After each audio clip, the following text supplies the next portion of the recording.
Well, this is Steve Ridgel, and this is Remi Grace Ridgel, our golden doodle. And it was about a month ago that Remi had quite the adventure. We had a few rocks out in our backyard where kind of some under a spout where some water ran down, and she often goes over there and catches frogs and chases lizards and that kind of thing. And so we were all out working in the yard, and we looked up, and she was standing on the back porch with her right paw up in the air.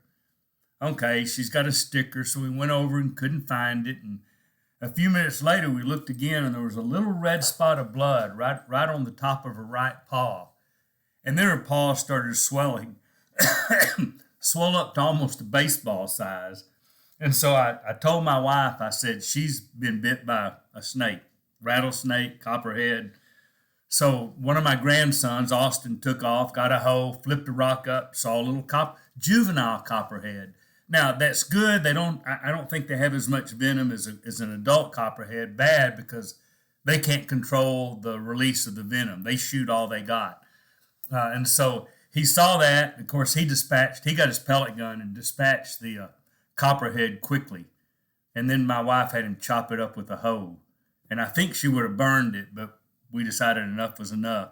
So we watched Remi, and it was bleeding a little bit and swelling big, and she was getting pretty lethargic. So, of course, it was on a Saturday, so our vet was closed, so we took her to the vet emergency place.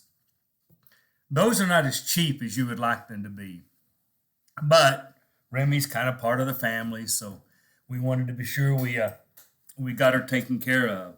So sure enough, they got her in, gave her some antibiotics, gave her the antivenom. Now, that's not cheap, but we did find out later it's a whole lot cheaper than humans have to spend for antivenom. They figured she'd be okay because they didn't think it would be real bad. And so we even said, well, can we just take her back and see how she does? And they were like, nah, you probably ought to be safe. Better to be safe than sorry. So we did, and she spent the night in the emergency vet hospital. She did better. They said about 4 in the morning. So she got bit about 4 in the afternoon. By 4 in the morning, after the antivenom and some pain meds and that kind of thing, they said she's really pretty alert. We called on the way into church, and they said she's pretty alert. We'd like to keep her another couple of hours and do one more set of blood work, but we even let her out of her cage at 4, and she followed us all around, and we all played with her. And that's Remi. Everywhere she goes, she's everybody's favorite. So we got her after church, brought her home, and she favored that paw for a little while, but it's been a month. There's no tissue degradation or anything like that. So we're pretty pleased. And typically that's a rattlesnake. Rattlesnakes will chew up you'll leave scars and have some muscle tissue issues and those kind of things.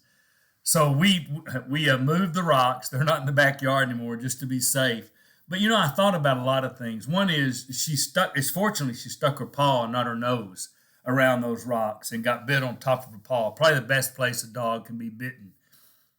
But I thought, in life, we go through life and we think we're alert and think we watch out for things, but in places you don't expect, snakes hide or Satan hides.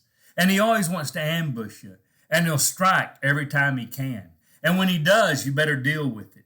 You better do not just deal with the immediate thing, but do some preventative kind of stuff.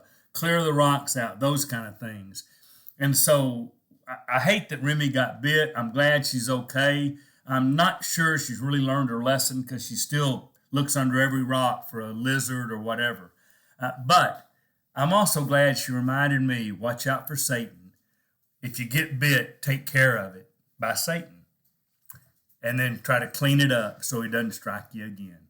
Well, this is Steve Ridgel and Remi saying, be careful out there.